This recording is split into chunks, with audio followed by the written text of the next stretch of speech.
Hello friends, welcome back to my channel SRK drama explain. Friends, ये video मैं लोगों के एंटरटेनमेंट के लिए बनाती हूँ, so please watch full, share, subscribe and like this video. So friend, ये हमारे ड्रामे की एक्सप्लेनेशन का सेकेंड लास्ट पार्ट है। सारे लोग तो एंजॉयमेंट करके जा चुके थे।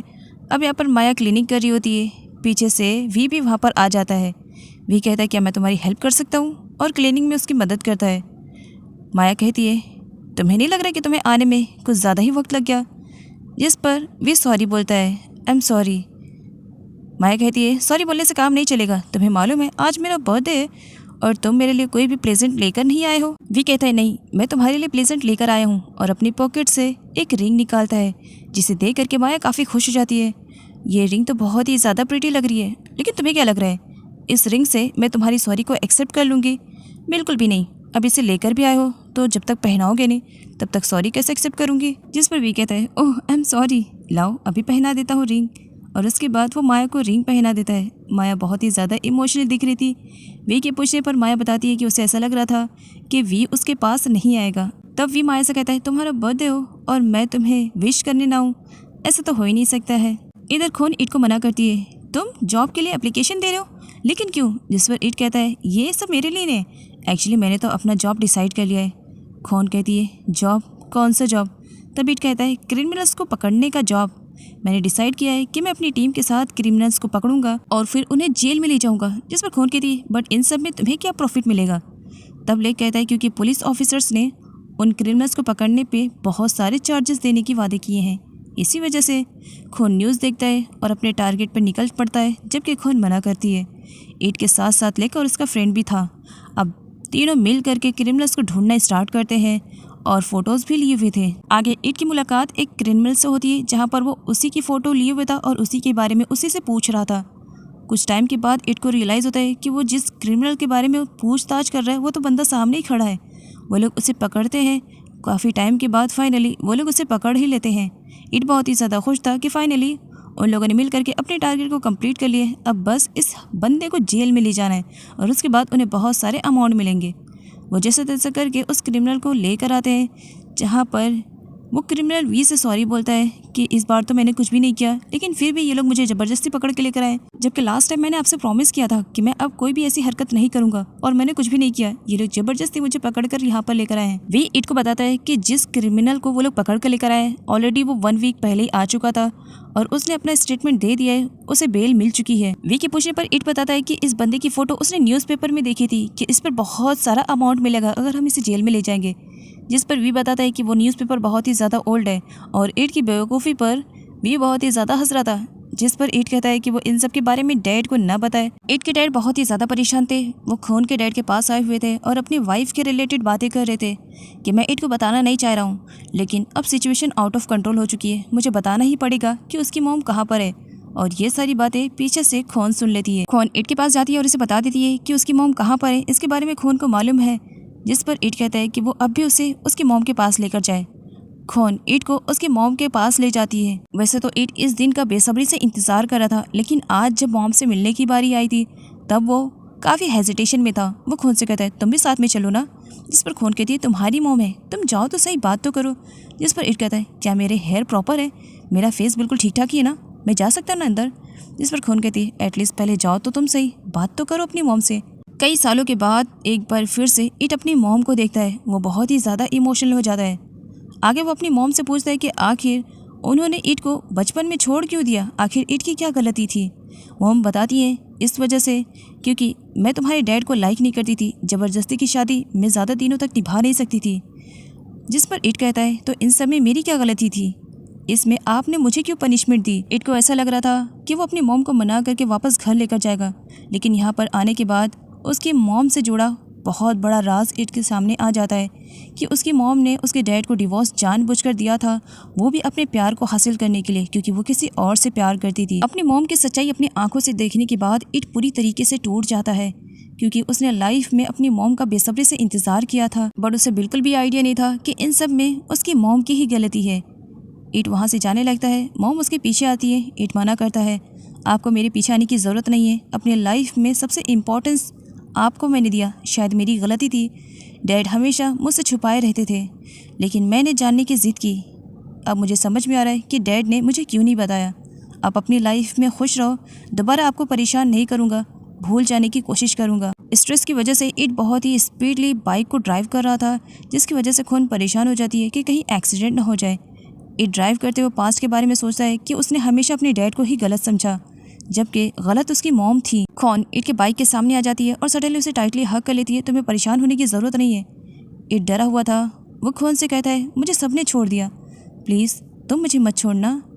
आगे इट को वापस घर पर दिखाया जाता है, जिसे देख करके आंट बहुत ही ज़्यादा खुश होती है। लेकिन इस बार इट एक नए अवतार में आया हुआ था, वो पुराना वाला इट नहीं था। वी उसे कहता है कि वो घर पर वापस आ गया, इसके लिए उसे बहुत ही ज़्यादा अच्छा लग रहा। फर्स्ट टाइम इट वी को थैंक्स बोलता है, साथ ये भी कि ये सिर्फ उसका घर नहीं बल्कि वी का भी घर है। इट ने बड़े ही प्यार से अपनी मॉम के लिए जो कार्ड तैयार किया हुआ था वो उसे डस्टबिन में डाल देता है, क्योंकि अब वो अपनी मॉम से बहुत ज़्यादा नफरत कर रहा था।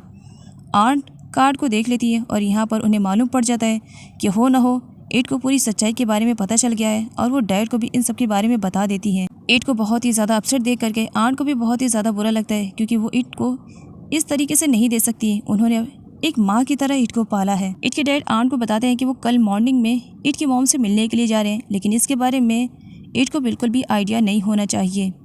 अगले सीन में दिखाया जाता है डैड इट के मॉम के पास आए हुए थे, जहाँ पर वो इट का बनाया हुआ कार्ड उन्हें शो करते हैं। बट यहाँ पर इट की मॉम को दिखाया जाता है इट के लिए उनके दिल में थोड़ी बहुत मोहब्बत थी, लेकिन अपनी ज़िंदगी में वो बहुत ही ज़्यादा खुश थी। इसी वजह से वो अपनी पुरानी ज़िंदगी में वापस पलटना नहीं चाह रही थी, लेकिन इट से उनका लगाव भी था। इट देख लेता है कि डैड मनाने की कोशिश कर रहे हैं कि इट की वजह से वो अपनी लाइफ में एक बार न्यू डिसीज़न ले, लेकिन मॉम कोई भी डिसीज़न लेने के लिए तैयार नहीं थी। वो अपने हस्बैंड के साथ बहुत ही ज़्यादा खुश थी। इट अपने डैड को इस तरीके से कन्विंस करते हुए देखता है कि वो मेरी मॉम को इस तरीके से कन्विंस कर रहे हैं। इट को बहुत ही ज़्यादा बुरा लगता है। वो अब अपने डैड के साथ और ज़्यादती नहीं कर सकता था। इसी वजह से वो डैड से कहता है, आप घर वापस चलो, मुझे मॉम की ज़रूरत नहीं है। जब तक आप मेरे लाइफ में हो मुझे किसी भी पर्सन की ज़रूरत नहीं है। इट के डैड इट से कहते हैं कि एटलीस्ट वो अपनी मॉम से बात तो कर ले। इट बात करने के लिए भी तैयार नहीं था, लेकिन बहुत कुछ सोचने के बाद इट अपनी मॉम के पास जाता है और उन्हें लास्ट टाइम हक करते हुए सॉरी बोलता है कि अगर मेरी वजह से आपको कोई भी तकलीफ़ हुई होगी तो प्लीज़ मुझे माफ़ कर देना। हाँ, लेकिन आज से मैं प्रॉमिस करता हूँ कि कभी भी आपको याद नहीं करूँगा। मेरे लाइफ में वो पर्सन अब मुझसे दूर हो चुकी है जिसे मैं बहुत ज़्यादा इंपॉर्टेंस देता था। अब मेरे लाइफ में सिर्फ मेरे डैड हैं और मेरे डैड के अलावा मुझे कोई नहीं चाहिए, आप भी नहीं चाहिए। इट अपने डैड से पास्ट में होने वाली गलतियों के लिए सॉरी बोलता है कि उन्होंने अपने ऊपर इस इल्ज़ाम को भी सह लिया कि उनकी एक मिस्ट्रेस है, जबकि सच्चाई ऐसी कुछ भी नहीं थी। डैड चाहते थे कि इट अपनी मॉम के बारे में ना जाने, अगर वो जानेगा तो अपनी मॉम से नफरत करेगा। इसी वजह से बचपन से ही उन्होंने सारा ब्लेम खुद पर ले लिया था। लेकिन सच्चाई मालूम होने पर डैड की वैल्यू अब इट की नज़र में और ज़्यादा बढ़ चुकी थी। आगे डैड इट को खून के पास लेकर आते हैं, जहाँ पर सारे लोग मिल करके उसे सरप्राइज़ देते हैं। अब जबकि वो एग्ज़ाम में अच्छे नंबर से पास हुआ है, तो इसी वजह से सारे लोग मिल करके डिसाइड करते हैं कि वो खून के डैड के रेस्टोरेंट में जा करके वहाँ पर लंच करेंगे। सारे लोग मिल करके लंच कर रहे होते हैं और सर्व करने का काम चिन का था और माया को बड़े ही प्यार से वो सर्व कर रहा था। सारे लोग एक दूसरे से बातें करते हैं और फूड को भी इंजॉय करते हैं। इट और खून के डैड आपस में अपनी फ्रेंडशिप के पास्ट वाली बातें कर रहे थे। चिन वहीं पर उन दोनों की बातों को सुन रहा था। सुनने के बाद वो ऐसे फनीएस्ट आंसर रिप्लाई करता है, जिसे सुनने के बाद इट के डैड और खून के डैड दोनों स्माइल करते हैं। नेक्स्ट सीन में इट और खून को इंडिविजुअली दिखाया जाता है। इस तरह इट को अपसेट देख करके खून उससे कहती है, मैं तुम्हारे लिए कुछ लेकर आई हूँ। इट कहता है, क्या सच में? सरप्राइज़ है? खून कहती है और एक ब्रेसलेट देती है जिस पर रेस लिखा हुआ था। तब यहाँ पर इट कहता है, इस पर क्या लिखा हुआ है? LOVE love. जिस पर खून कहती है, ज़रा अच्छे से देखो, लव नहीं रेस लिखा हुआ है। और सच बताऊँ, इसे मैंने अपने हाथों से बनाया है, वो भी स्पेशली तुम्हारे लिए, तो इसी वजह से इसे हमेशा संभाल के रखना। आगे माया को दिखाया जाता है जो खून के पास पहुंची हुई थी। वो खून के लिए बहुत सारी ड्रेसेस लेकर आई हुई थी। वो खून से कहती है, रेडी हो जाओ, हमें कहीं जाना है। और अगली सीन में दिखाया जाता है खून बहुत ही ज़्यादा प्यारी लग रही थी और ये सब माया ने इट के कहने पर किया था। इट ने कहा था माया से कि वो खून को रेडी करके उसके पास लेकर आएगी। अब जबकि माया ने अपने प्रॉमिस पूरा कर दिया है तो वो वहाँ से चली जाती है। इट जब खून को देखता है तो बस उसे देखते ही रह जाता है। उसकी नज़रें तो हटने के लिए तैयार ही नहीं थी। वो खून के पास जाता है, तभी वहाँ पर एक सर्वेंट आता है जो कि इट के कहने पर फ्लावर्स लेकर आया हुआ था।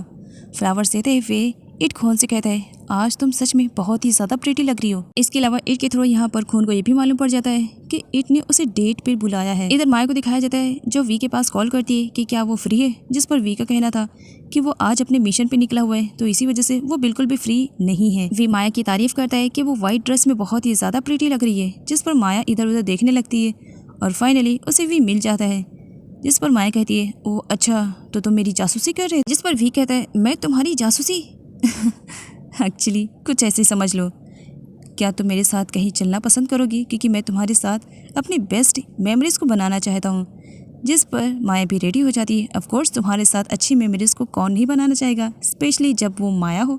चलो चलते हैं। इधर इट और खून दोनों एक दूसरे की कंपनी को एंजॉय कर रहे थे। वहाँ पर बहुत सारे मेन्यू में डिशेस आए हुए थे, जिसे देखने के बाद खून कहती है इट से ये बहुत ही ज़्यादा महंगा रेस्टोरेंट लग रहा है। जिस पर इट खून से कहता है कि वो बस इस पल को एंजॉय करे, क्योंकि वो लोग डेटिंग पे आए हुए हैं और उसे तो रेस्टोरेंट महंगा है, इसके बारे में तो सोचने की भी ज़रूरत नहीं है। इट खून से कहता है कि वो तो बस चाह रहा है कि ये पल यहीं पर ही थम जाए।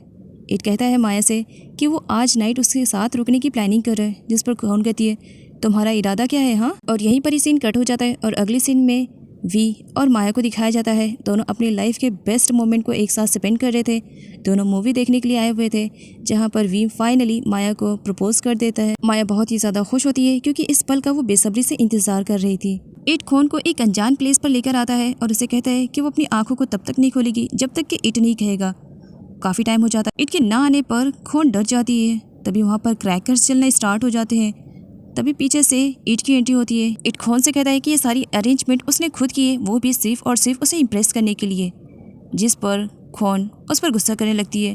तुम्हें मालूम नहीं कि मैं कितनी ज़्यादा डर गई थी जब तुम यहाँ पर नहीं थे। ऐसा भी कोई सरप्राइज़ प्लान करता है। इसकी वजह से इट अपसेट हो जाता है। तुम्हें क्या मेरा सरप्राइज़ पसंद नहीं आया? उसे अपसेट देख करके खून सडनली उसे किस कर लेती है, जिसकी वजह से इट मानो स्टैचू से बन गया था। वो खून से कहता है अभी कुछ टाइम पहले मेरे साथ क्या हुआ, मेरी बॉडी में मानो करंट से उतर गया। क्या सच में तुमने मुझे किस किया? खून के हाँ बोलने पर इट स्माइल करते हुए कहता है मैं किसी की भी चीज़ों को अपने पास रखता नहीं हूँ, तो चलो इसे रिटर्न करने का टर्म आ गया। ये कहते हुए वो खून के फोरहेड पे किस करता है। वी माया को उसके घर पर ड्रॉप करने के लिए आया हुआ था, क्योंकि रात काफ़ी हो चुकी थी। वैसे तो हर बार माया वी को गुड बाय बोल करके चली जाया करती थी, लेकिन आज वो यूनिक करती है। वो जाने से पहले वी को किस करती है और गुड बाय बोल करके वहाँ से चली जाती है, ये कहते हुए कि अपना ख्याल रखना।